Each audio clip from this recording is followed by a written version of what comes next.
কি কামড়ে ভাই ଟିକେ ନିଶ୍ୱାସ ନେଇବା ମଣିଷ। ମଣିଷା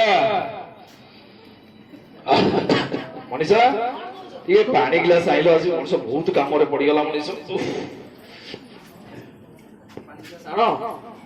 କିଛି ମିଳିବନି ମୁଁ ଯାହା କହୁଛି ଫାଷ୍ଟ ଶୁଣ।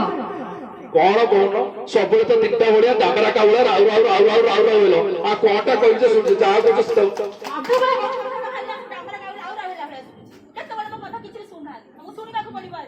ଆରେ ମୁଁ ବୁଝୁଛି ଯେ ତମେ ଏମିତି ବୁଲେଇ ବଙ୍କେଇ କହିଲ ଯାହା କହୁଛ ସିଧା କହିଲେ ସିନା ଶୁଣିବି ଏମିତି ବୁଲେଇ ବଙ୍କେଇ କହିଲେ ମୁଁ କଣଟା ବୁଝିବି ଯେ ଶୁଣିବି କଣ ହେଇଛି।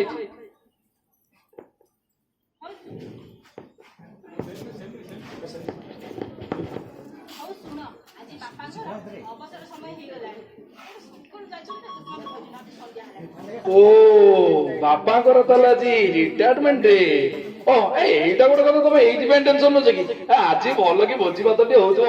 ବାପା ତ ଯୋଉ ଆମର ଗପୁରା ଲୋକ ତମେ ଜାଣିଛ କୋଉ ସାରଙ୍କ ପାଖରେ ବୋଧେ ପଡି ଯାଇଥିବେ ଦିନଟା ନାକ ବସି ଗପୁଥିବେ ଏଇଟା ଗୋଟେ କଥା ଯେ ତମେ ଟେନସନ ନଉଛ।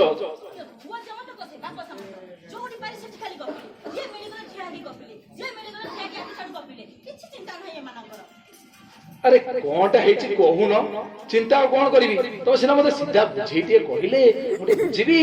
ମୋ ମାଇ ଡିୟର ମନୀଷା ଟିକେ ଭଲସେ କୁହ।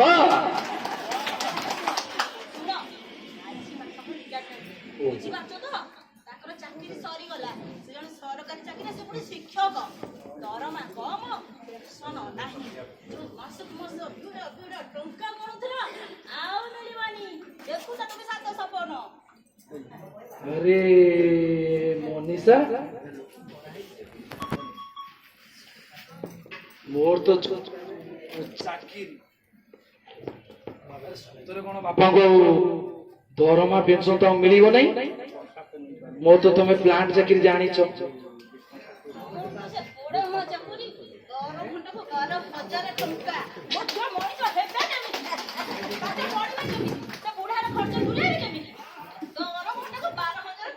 ହଉ ମନୀଷା ତମେ ଜମା ରାଗନି ମୁଁ କିଛି ଗୋଟେ ବ୍ୟବସ୍ଥା କରୁଛି ନହେଲେ କଣ କରିବି ଭାରି ଟେନସନ ହେଇଗଲା ରେ।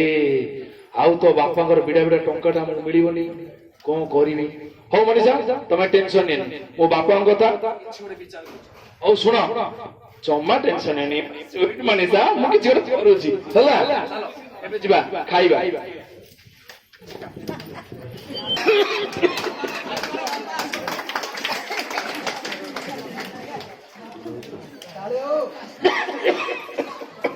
मोबाइल कर पछ पकड़ नहीं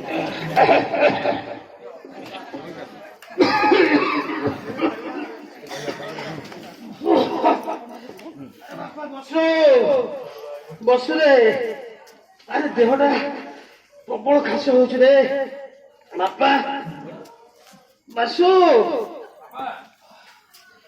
बापा देह भल नहीं रे बापा।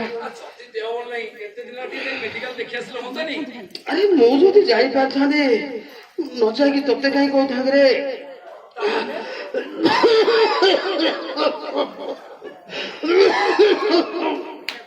बापा रे चल के गोटे भल डॉक्टर पाखे देखा न देखाइले मो जीवन चली रे जीवन चली खास मत हत्या कर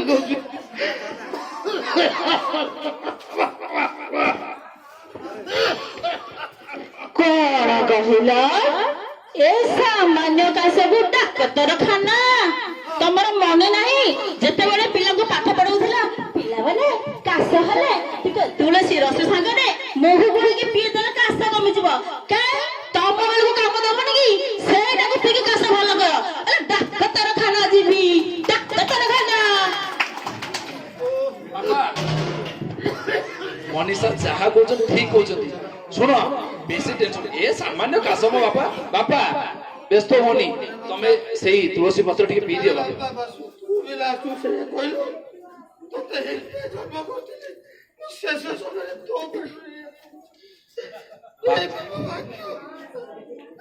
बापा कौन टा मु भूल कहिल जे तुलसी गछ टिके पी दे तम ठंडा काशटा कमिछ कौन टा मु भूल कहली आ हां सुनो बापा मु गोटे कथा कहबे चाहे बुझिल मो सांग साथी माने ତାଙ୍କ ବାପା ତାଙ୍କୁ ଲକ୍ଷ ଲକ୍ଷ ଟଙ୍କା ଦେଇକି କିଏ ବର୍ତ୍ତମାନ ଡାକ୍ତର, କିଏ ଇଞ୍ଜିନିୟର, କିଏ କେତେ ବଡ ବଡ ଚାକିରି କରିଛନ୍ତି। ତମେ ମୋ ପାଇଁ କରିଛ କଣ?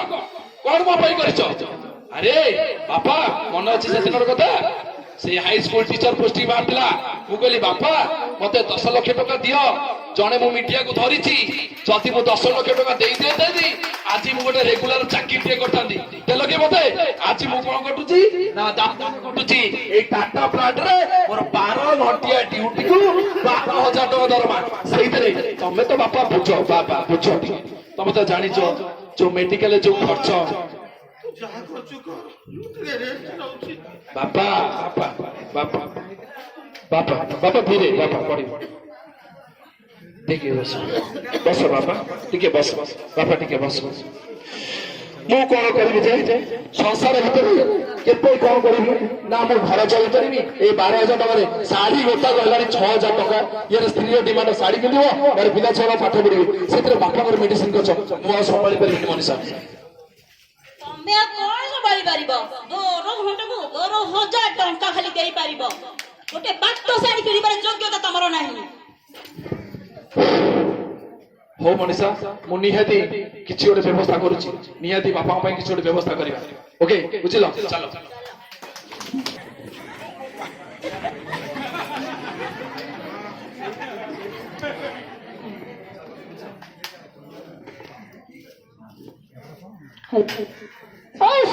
ଭାରି ହବନି, ଘର ମଣିଷ ରହିପାରିବନି,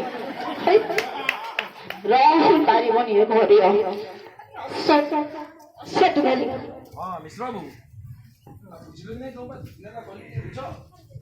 ଓହୋ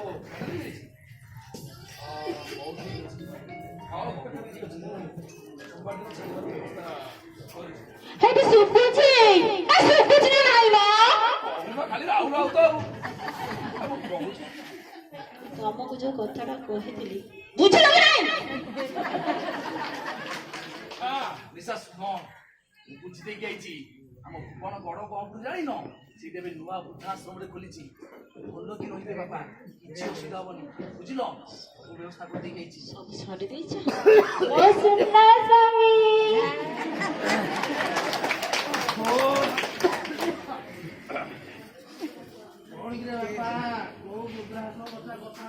ଆସିଗଲେ, ନିଅ ନିଅ।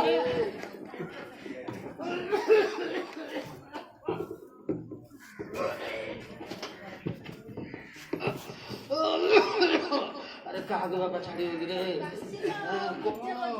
କଣ ବୃଦ୍ଧାଶ୍ରମ କଥା? ଆରେ ବାପା କମିଟି ସରକାରୀ ମେଡିକାଲରୁ ଯୋଉ ଔଷଧ ଆଣିଥିଲୁ ସେଟା ଖାଇଲାଠୁ ବେଶୀ ହଉଛି ରେ, ଛାତି ଭିତରେ କଣ ହେଇଯାଉଛି। ବାପା ଆମେ କଣ ଚିନ୍ତା କରୁଥିଲୁ କି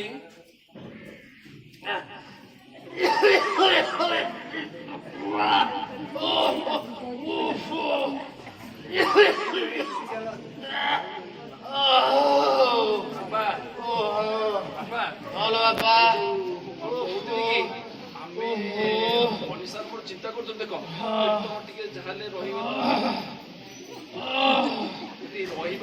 ଅସୁବିଧା ଟିକେ ହଉଛି। ମୋ ନାତି ନାତି ଦେହ ଭଲ ଅଛି ରେ। ଆରେ ସେ ଛୁଆ ଗୁଡାକୁ ଦେଖିବାକୁ ପାଉନ ରେ, କୋଉଠି ଅଛନ୍ତି ସେ ଛୁଆ ଗୁଡା?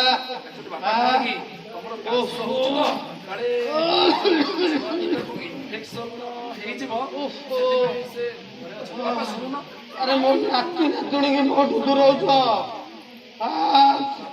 ତୁ ଯେତେବେଳେ ଜନ୍ମ ହେଇଥିଲୁ ମୋ ମା ତୋତେ ଏମିତି କହିଥିଲା ନା? ମୋ ସ୍ତ୍ରୀ କହିଥିଲା, ସିଏ ସେ 5 ବର୍ଷ ହେଲା ମତେ ଛାଡି ସେମିତି କହିବ। ଆରେ ଶେଷ ସମୟରେ ଏମିତି କହନ୍ତି। ଭଗବାନ, ଏଇଭଳିଆ ପୁଅ ସମସ୍ତଙ୍କୁ ଦିଅ, କିନ୍ତୁ ଏଇଭଳିଆ ପୁଅ ବାପୁ କାହାକୁ ଦିଅ?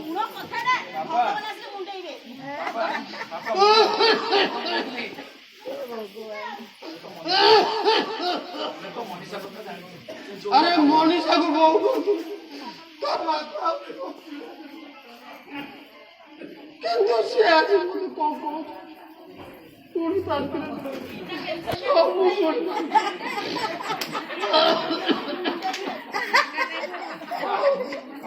ସବୁ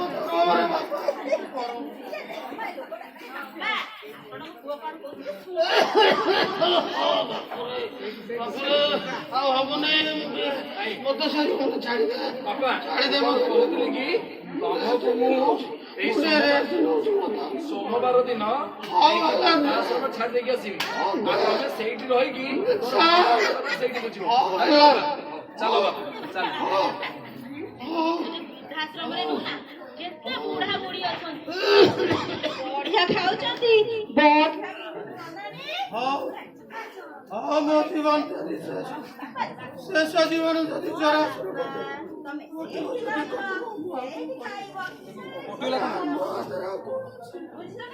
ସରକାର ହଉ ବାପା ଚାଲ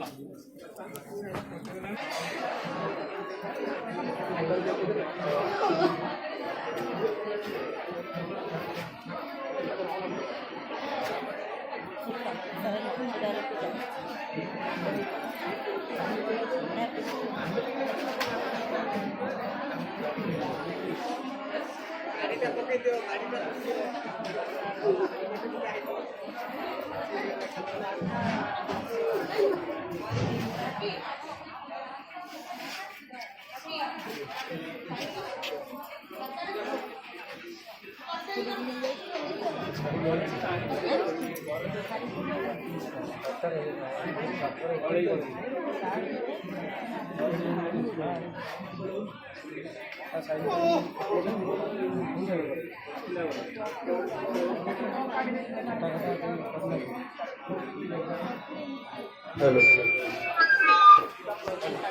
हेलो हेलो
ଖସୁଛି ସେଠି ପିଣ୍ଡା କିଏ ଖସଉଛି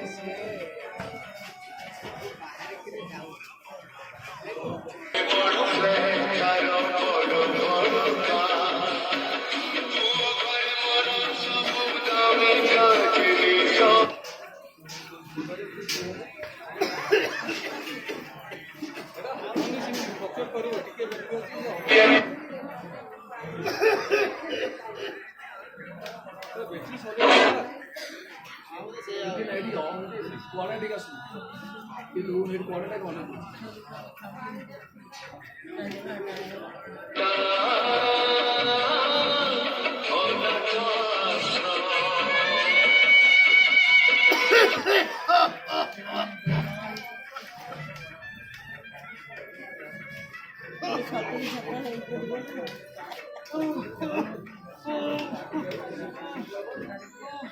ପରେ ନାଇଁ चार छोटे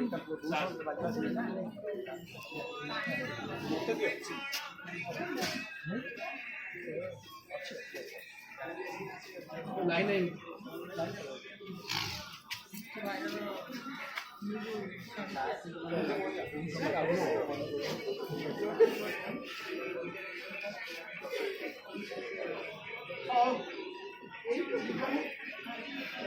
ସରକାର